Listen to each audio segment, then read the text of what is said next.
Hi guys, and welcome to another episode of Kabir Considers. In this video, I'm going to react to 10 reasons why the USA is better than Europe. This is going to be a really fun video to watch, really interesting to hear whatever arguments are made. It's by word according to Briggs. He does an amazing job of these types of geographical type videos, geographical opinion type videos, like the best states in America, the worst states, that kind of thing. It's going to be interesting to see what arguments he makes. Probably one argument I can see him making is that salaries are higher in the States, which is true. You know, I've got an aunt who's a registered nurse in the States and she makes way more than my sister, who is a registered nurse here in the UK. But at the same time, I think things just are more expensive in the States as well. I guess this depends on where you live, but you know, I think if you compare, let's say, London to New York City or Los Angeles or any kind of similar city in the States, I think it might be more expensive to live there. But yeah, it's going to be interesting to see what arguments are made. Let's do it. What is going on, everyone? Welcome back to The World According to Briggs and a video about why the United States is so much better than Europe. This video came about after getting emails from Europeans for close to 3 years now telling me why the US sucks and Europe is so much better. I get these all the time. They often bring up some good, valid points, but they also like to hint at things like we're all just rude, arrogant, and dumb. That can be true about America. Which isn't true, you know, not like there's rude and arrogant people everywhere. Americans, but that could be true about anyone. It's not like Americans have cornered the market on being rude. These people always act like they have it so much better in Europe and the only thing the US has ever done was start wars. Honestly, that's like the general theme. That's what they always seem to go to, is we start wars. But US does have some bad things, and the US has some great things, just like Europe. Every country, every town, every village, and every neighborhood has its good and its bad. If you don't understand that, you're kind of dumb. So let's take a look in no particular order at some things that make the US a far better option than Europe.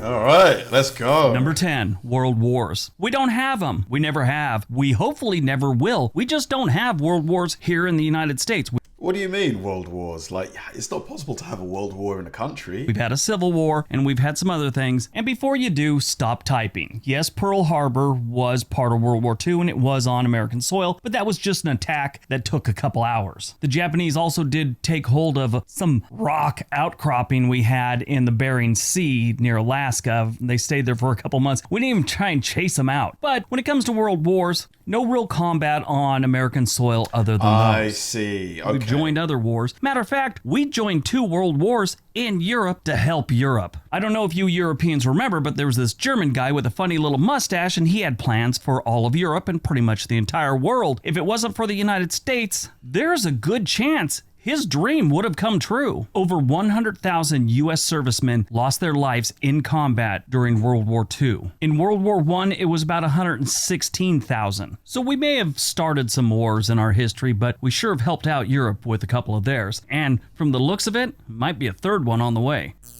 No, absolutely. This is true. You know, if not for the US getting involved in World War II, and World War I, you know, the world would be a very different place. And I think I heard in another video that after World War II, the US gave a huge amount of money. I think it was the Marshall Act, like a huge amount of money to Europe to kind of help rebuild Europe, so that obviously you've got a trading partner. So, you know, you can argue that this is a valid point.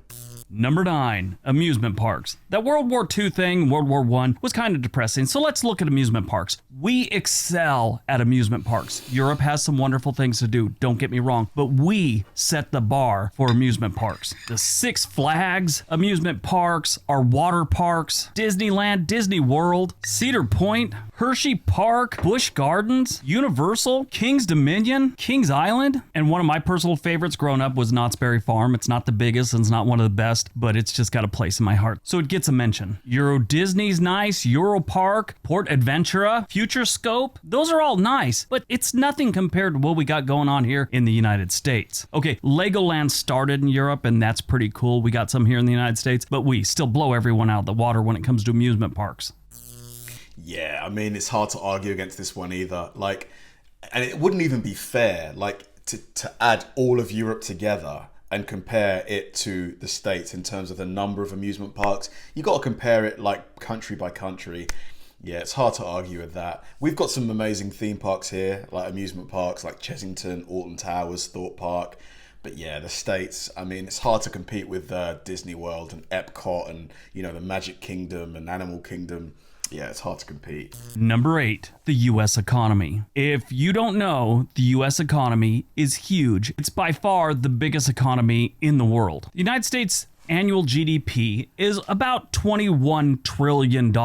In a distant second, you have China with an annual GDP of $14.72 trillion. After that, you got Japan with $5.06 trillion GDP. At number 4, you get your first European country, and it's Germany. They only have a $3.85 trillion annual GDP. Then the United Kingdom is $2.76, and then after that, you got India, and then finally France, $2.63, Italy, 1.89. And if you look outside of countries, the state of California would come in 5th place with 3.4 trillion. So my question to the Europeans are, if we suck that bad, why do we make so much money? And feel free to leave comments about how we're corrupt and we take advantage of other countries like your countries don't also. Another point that you can't argue against. You can't argue against it, you know. The US economy is huge, you know.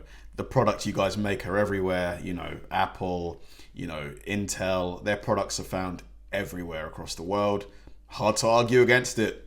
Number 7, our technology. The United States has invented most of the really cool stuff. Sure, Europe has come up with the guillotine and the Iron Maiden, but the United States has come up with things like the personal computer in 1971, the Weed Whacker in 1971. 1972, we came up with the video game console. 72 also gave us the MRI. 73 gave us the cell phone. This is all before 1980. In 1978, we invented microwave popcorn. 1986, we gave you the 3D printer. 1996, we gave you Google. 2005, we gave you YouTube. I should say 2004, we gave you Facebook also, but that's kind of working against us these days, it seems like. Along with in 2006, Twitter showed up. We also gave you the COVID-19 vaccine. I know some of you don't think that was a good thing, but a lot of people do. You want to go way... Oh, very contentious there.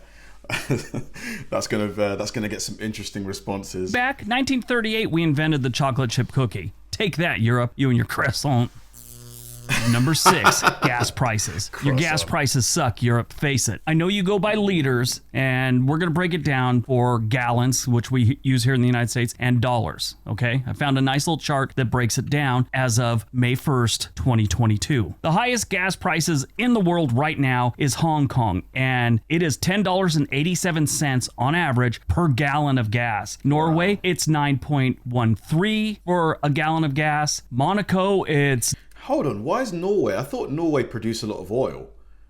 I mean, maybe it's the tax that they put on top of that. $9 a gallon of gas. Iceland, $8.75. Denmark, $8.69. Finland, $8.64. Greece, $8.38. Netherlands, $8.33. Germany, $7.91. United Kingdom, $7.70. The list goes on. Sweden, $7.69. Liechtenstein, $7.66. Estonia, $7.50. How much is the US? I'm guessing it's going to be like half, like sort of $3-4. 5. Switzerland, $7.47. This list goes on. You know where the United States is? 84th in the world with $4.58 on average countrywide. Now, this is the point where a bunch of people here in the United States are going to leave some political comment or how they just paid $5.10 in Los Angeles or something. This is the national average. Good thing you people in Europe like to ride bikes everywhere.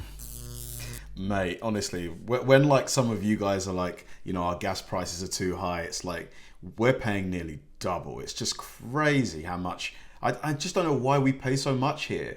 Like, it's got to be the tax, because I think, you know, petroleum and oil and stuff, there's an open market, isn't there? So I think countries pay a similar price, but they can then decide how much to tax the citizens of the country on top of that. It's so unfair. Number 5, fast food. Now, this is a strange one, I know, because fast food isn't really something you should be proud of, but I will tell you right now, every single European I know, that's one of the first things they say is our fast food is amazing. The variety and the flavor is awesome. You have great food in Europe. don't get me wrong. I'm not trying to say that. You have a lot of really classic cuisine. You know, I mean, the Italian stuff you got going on in Italy, France, amazing. I could really do without German food, but still, you know. But Americans that go over there, they bring that up all the time. And Europeans that come over here talk about how amazing our fast food is. Again, it's unhealthy. It's probably why we're one of the largest countries in the world as far as chubby people go. But still, it tastes great. We have a wide variety. It's something that's kind of awesome.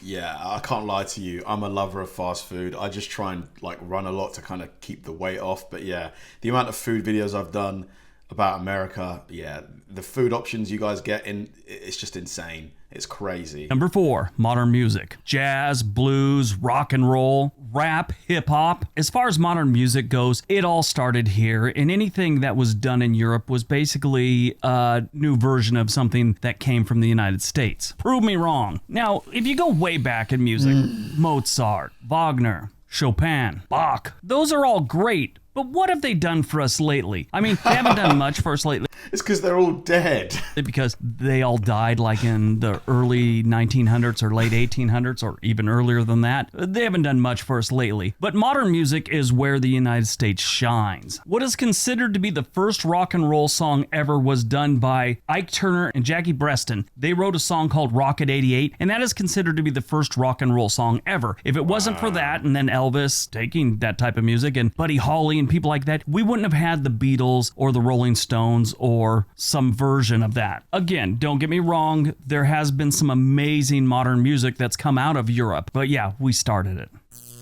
Number 3, the landscapes. Now this one's going to be up for an opinion because Europe... Mate, I can't lie, this list...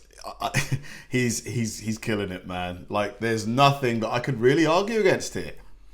There are going to be some points about Europe that are better, for sure. Like, I prefer our healthcare system here, 100%. But yeah, this list has been pretty accurate. Europe does have the Alps, amazing rivers like the Rhine, Lake Como, and other amazing lakes, the Azores, Tuscany, the Greek Isles. Those are all great, but it doesn't compare to the sheer volume that we have here in the United States with places like Yosemite, Arches, the Great Smoky Mountains, the Rocky Mountains, the Great Lakes, the Everglades, Death Valley, the giant sequoias, the Redwoods, Yellowstone National Park, the Grand Badlands, the Grand Canyon, the entire state of Oregon outside of Portland. That list can go on about amazing landscape. Why is Portland always like being shat on? Like, it seems that nobody speaks well about Portland. Is it really bad over there? To see here in the United States. Europe does have some good ones, but just in sheer volume and numbers and things to see, we're a bigger country and we have amazing landscapes. So we get the win, in my opinion, on that one. Now, to be fair, if we start looking at amazing buildings, ancient buildings and stuff, Europeans got us killed there. But, you know, I mean, the Colosseum, Eiffel Tower, Big Ben, so many other ones. We have nothing that compares to that, but our land and our natural beauty is, in my opinion, and a lot of people's opinion, so much better.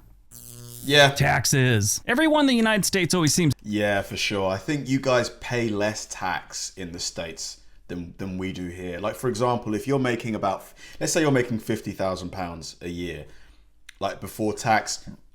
After taxes, you're probably clearing about 36,000 of that.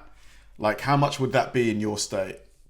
But that's after everything. That's after, you know, tax and national insurance. So that, you know, all of your healthcare is covered and stuff. Like, how much would you take home if you were making, say, $50,000 in your state? That think they have the highest taxes. Not even close. The United States is ranked 44th. If you take what the United Nations considers a country and you rank them by how much they tax their citizens, this is how they're ranked. The Ivory Coast, for some reason, they're just taxing the hell out of everyone. But it's followed by Finland, Japan, Austria, Denmark, Sweden, Belgium, Israel, Slovenia, Netherlands, Portugal, Ireland, Spain, Iceland, China gets in there, Germany, United Kingdom, France, South Africa, South Korea, Australia. Then we go back to Luxembourg, Greece, Italy, Turkey, which is not really in Europe, but you get the idea. And then after that, it goes down a while and you start seeing things like Switzerland, Monaco, Norway. And finally, way down there at number 44, you get to the United States. Here in the United States, we complain about our taxes an awful lot, especially how they're slanted towards the rich. Really don't pay that much taxes. And if you're middle class or below, you're getting gouged. That's how we see it. But if you rank them on a global scale, the United States isn't doing that bad. But that top 20 is filled with a lot of European countries. All right. I guess those taxes, though, they pay for a lot of stuff, I guess, you know, contributions to the National Health Service, infrastructure. But then again, the infrastructure here seems to be crumbling a little bit. Before we get to number 1, don't forget we have another channel called On This Day. We'd love it if you went over there and subscribed. There's a link down below. All right, on to number 1. And number 1, shopping. Yes, I'm sure a lot of you are a little shocked, but shopping is one of the biggest complaints Americans that move to Europe have about Europe, and In what way? Europeans that come to the United States, they love how easy it is to shop. Now, it's not just ease or whatever, it's convenience and actually customer service. Customer service really doesn't seem to be much of a thing in Europe, according to most people that have moved over there or visited. What we would I don't know about that. I feel like customer service here is pretty good, to be fair. consider rude here in the United States really is kind of normal in Europe when it comes to someone working at a retail place or a grocery store, something like that. They don't really see it as rude, it's just very transactional to them and matter of fact. All right, that's today's video. Okay, if you've made it this far, here's the thing. Great video. Very, very hard to argue against the points made. Yeah, he everything valid. Everything he said was valid. Like in terms of amusement parks, in terms of taxes, prices of oil like gasoline, yeah, fast food options. I mean, yeah, most of them I would say are positive benefits. Some of them, you could argue like fast food, you know, like with how common fast food is, it's probably a big contributor to obesity and things like that. And then, you know, health conditions as well. But yeah, the vast majority of the points made in the video were positive points. For sure, like considering, you know, how old America is as a country, it's a relatively young country. I think it's only what, like 350 years old, something like that, compared to, you know, like, you know, European nations, like, you know, thousands of years of history. It's come so far in such a short space of time, has to be commended. Obviously, you know, it's got its own issues. Like you guys from America know what those issues are, but every country has its problems. Yeah, you guys are overall doing a pretty good job, has to be said. Thanks for watching, guys, and I'll see you in the next one.